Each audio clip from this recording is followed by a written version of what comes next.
మాజీ ఉప ప్రధాని బాబు జగజ్జీవన్ రామ్ 118వ జయంతి సందర్భంగా ఎన్టీఆర్ జిల్లా తిరువురు పట్టణంలోని ఫ్యాక్టరీ సెంటర్లో ఆ మహానీయుని విగ్రహానికి పూలమాలలు వేసి ఘనంగా నివాళులర్పించిన తిరువురు శాసనసభ్యులు శ్రీనివాసరావు. ఈ సందర్భంగా ఆయన మాట్లాడుతూ, ప్రజాస్వామ్యంలో ప్రజలే అంతిమ నిర్ణేతలు, ప్రజాబలం లేకుండా ఎవరో ఏదో చేద్దామనుకుంటే అది వారి భ్రమేనని, ఆ మహానీయుని స్ఫూర్తితో ఆయన ఆశయాలకు అనుగుణంగా పయనించడమే మనందరి కర్తవ్యమని అన్నారు. ఈ కార్యక్రమంలో కూటమి పార్టీ నాయకులు పాల్గొన్నారు.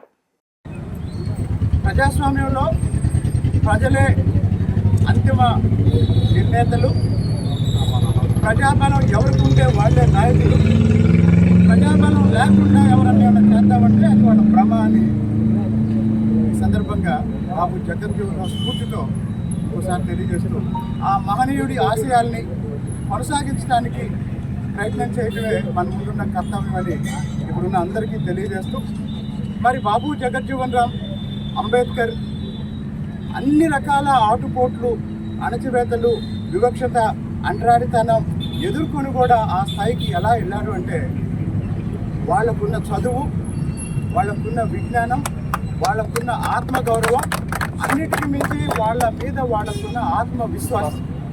కాబట్టి మన బలమే, మన సొంత బలమే మనల్ని నిలబెడుతుంది, మనల్ని ముందుకు తీసుకెళ్తుంది తప్ప వెనకెవరో నలుగురుండి నువ్వు నాయకుడు అన్నంత మాత్రం ఎవరో నాయకుడు కాలేడు.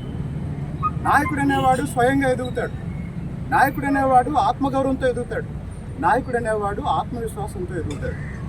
కాబట్టి వాళ్ళు 40 సంవత్సరాలు పార్లమెంటు జీవితంలో అన్ని రకాల అణచివేతలకు వ్యతిరేకంగా నిలబడి కలబడి ఎదగడానికి కారణం ఏంటంటే ప్రజల్లో ఉన్నారు, ప్రజల నుంచి వచ్చారు, ప్రజల సమస్యల కోసమే వాళ్ళు పనిచేశారు. లేకపోతే 117 సంవత్సరాల తర్వాత కూడా ఈరోజు రాష్ట్ర ప్రభుత్వం గౌరవ ముఖ్యమంత్రి చంద్రబాబు నాయుడు గారు ప్రత్యేకంగా బాబు జగజ్జీవన్ రామ్ జయంతి కోసం ఒక పెద్ద కార్యక్రమం ఏర్పాటు చేస్తారంటే ఈ రాష్ట్ర ప్రభుత్వం ఆ మహనీయుడికి ఇస్తున్న గౌరవాన్ని మనం అర్థం చేసుకొని ఆ స్ఫూర్తిని ముందుకు తీసుకెళ్ళడానికి పిల్లలందరినీ చదివించండి. కాబట్టి ఆత్మగౌరవంతో బతుకుతో నేర్పండి, చెడ్డల వాటికి దూరంగా ఉండండి. నేను ఎన్నికల ప్రచారంలో కూడా ఇదే చెప్పాను, ఎన్నికల తర్వాత కూడా ఇదే చెప్తున్నాను, భవిష్యత్తులో కూడా ఇదే చెప్తాను. కాబట్టి ప్రజలకు పనికిరాని రాజకీయాల వల్ల ఎవరికి ప్రయోజనం ఉండదు, అలాంటి విషయాలు నేను పట్టించుకోను. కానీ ప్రజా సమస్యలు ఎక్కడున్నా అక్కడ కొలిపూడి శ్రీనివాసరావు ఉంటాడు. రాజకీయాలకు అతీతంగా తిరువురు అభివృద్ధి కోసం పనిచేసే ఏ విషయంలోనైనా సరే, ఎవరికైనా సరే కొలిపూడి శ్రీనివాసరావు మద్దతు ఉంటుంది.